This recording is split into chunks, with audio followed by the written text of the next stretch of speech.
Сәлем, ұлттық бірыңғай тестілеуге қарқынды түрде дайындалып жатқан оқушылар, қалдарыңыз қалай? Менің аты жөнім Бекен Қалымбекұлы, мен осы iStudy білім беру орталығының физика пәні бойынша тренер болып табыламын. Сіз менің бүгінгі сабағымды міндетті түрде соңына дейін көріңіз.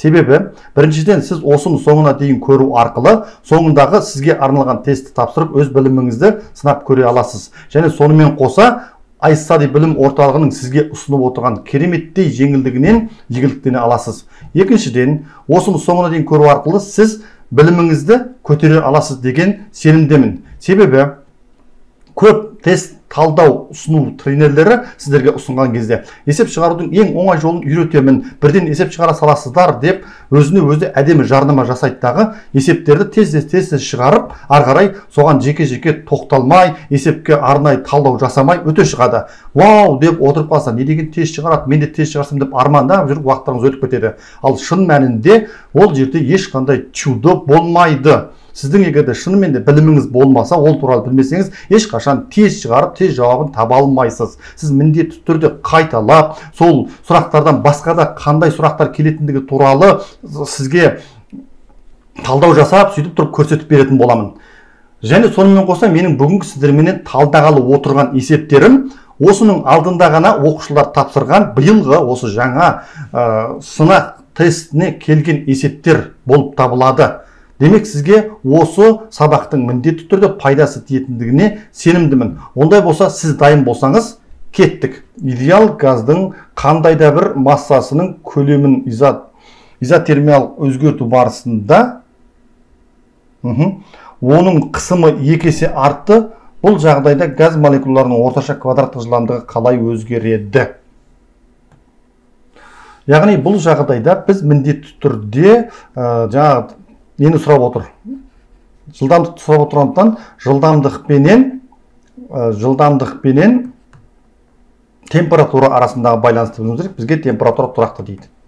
Температура тұрақты. Сол себепті температура тұрақты болса, онда жылдамдықта тұрақты болады, өзгермейді. Яғни V тең болады түбір астында 2 каты бөлінген M0. Яғни температура тұрақты болса, жаңағы газдың қысымын өзгертсең, молекулалардың жаңағындай массасы, жеке молекулалардың массасы немесе Больцман тұрақтысы өзгеріп кетпейді. Сол себепті температура өзгермесе, онда жылдамдықта өзгермейді. Сын нұсқасы дұрыс.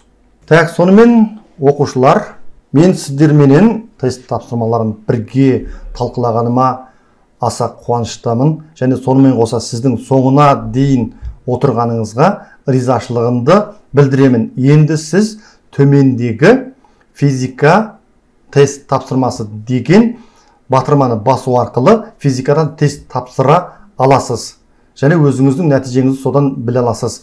Менің бүгінгі сабағым сізге ұнады және өте көп ақпарат берді деген ойдамын. Және сонымен қоса келесі сабақтарда да менің сабағыма қатысып, міндетті түрде білімдеріңізді көтеретіндеріңізге сенімдімін. Мен сіздерге есеп шығарудың ең оңай, ең қысқа жолы деп өтірік жарнама жасамай-ақ, мен сіздерге есеп шығару барысында сізге бір есептің өзінен көптеген біраз білім беріп тастайтын сабақты ұйымдастырып отырамын.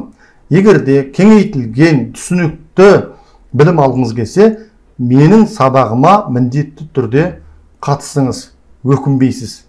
Келіңіз, сізбен бірге жұмыс істеуге мен әрқашан дайынмын.